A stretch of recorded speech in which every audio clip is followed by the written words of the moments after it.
Olha só, hoje a gente vai mergulhar de cabeça num dos maiores paradoxos da nossa evolução. Pensa comigo. Enquanto a humanidade estava lá, construindo pirâmide, inventando a escrita, criando impérios, uma coisa muito surpreendente acontecia dentro do nosso crânio.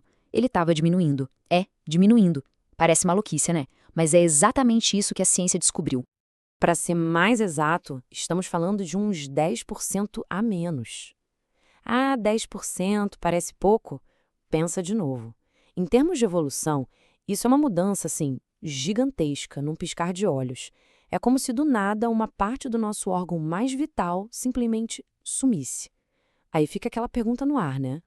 Será que isso significa que a gente está ficando mais burro? Porque, pô, a lógica parece simples. Cérebro maior, mais processamento, mais poder de fogo, certo? Então, um cérebro menor deveria ser o contrário.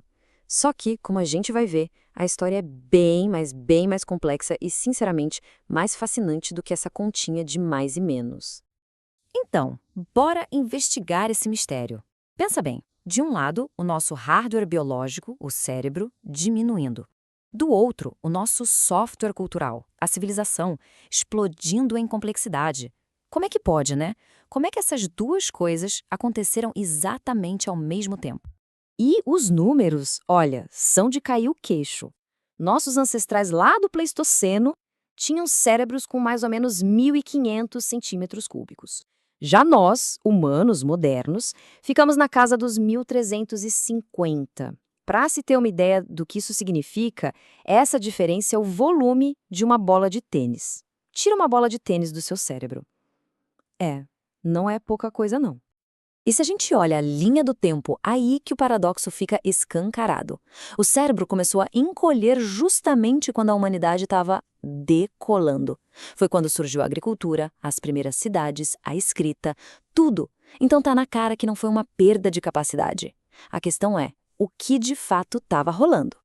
A resposta para isso tudo, ou pelo menos o começo dela, tá numa única palavra: custo. É isso mesmo, custo. Porque ter um cérebro grandão e superpoderoso tem um preço, e um preço biológico altíssimo. Pois é, essa frase aí resume tudo. O nosso cérebro é um verdadeiro gastão de energia. Ele consome uma quantidade, assim, absurda de recursos, e a gente sabe, né, na natureza, tudo que custa caro, tudo que gasta muito, sofre uma pressão gigantesca para se tornar mais eficiente. Olha só que doido. Se a gente for pensar no peso, o cérebro é quase nada, só 2% da nossa massa corporal total. Parece até insignificante, né? Ah, mas aí, quando a gente olha para o consumo de energia, a história vira de ponta cabeça. Aqueles míseros 2% de massa devoram 1/4 de toda a energia do corpo. 1/4! De repente, a ideia de otimizar esse órgão não só faz sentido, como parece a coisa mais óbvia do mundo. Imagina a vantagem evolutiva de ter um cérebro menor, só que muito mais eficiente. E é aqui que a história tem uma virada genial. A evolução não fez um downgrade, de jeito nenhum. Pelo contrário, ela fez um upgrade de eficiência.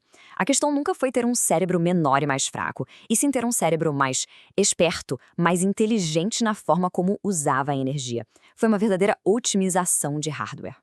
É só pensar na tecnologia que fica fácil de entender. Pega um computador mainframe, lá dos anos 70. O bicho precisava de uma sala inteira para fazer o que um smartphone hoje faz cabendo no nosso bolso. E o smartphone é muito mais potente, gastando uma fração da energia. Foi exatamente esse tipo de salto, esse pulo de eficiência, que aconteceu dentro da nossa cabeça. Isso tem nome: eficiência neural. Essa é a chave para desvendar o nosso mistério. É basicamente a habilidade de fazer mais com menos. Mas a pergunta de US$ 1 milhão é: como exatamente o cérebro conseguiu fazer essa mágica? Bom, a resposta está em 3 otimizações a nível microscópico. Basicamente, os nossos neurônios ficaram mais espertos. A fiação deles foi otimizada para gastar menos energia.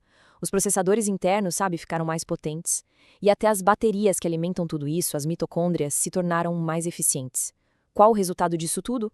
Mais poder de fogo em cada neurônio individual. Mas calma lá, que essa otimização do hardware biológico é só metade da história.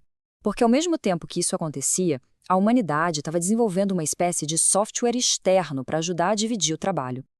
É isso aí. O nosso cérebro não precisava mais guardar tudo só para ele. Ele começou a delegar tarefas. A inteligência deixou de ser uma coisa que acontecia só dentro do crânio e virou um sistema conectado. Uma parte biologia, outra parte cultura.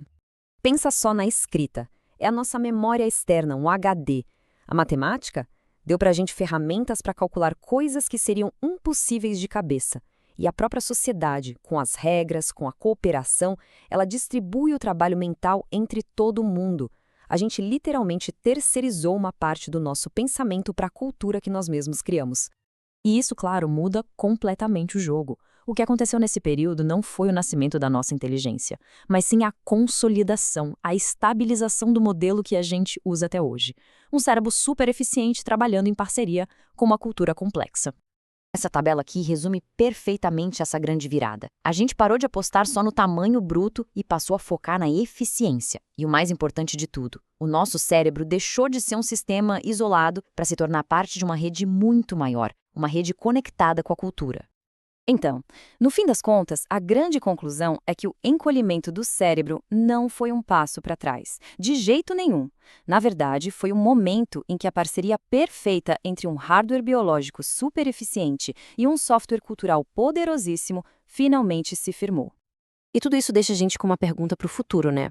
Se a otimização para eficiência moldou a nossa inteligência por milênios, para que a gente está otimizando a nossa inteligência agora? Nesse mundo de inteligência artificial, de conexão o tempo todo. Fica aí a reflexão, porque o próximo capítulo dessa história, bom, ele está sendo escrito agora mesmo.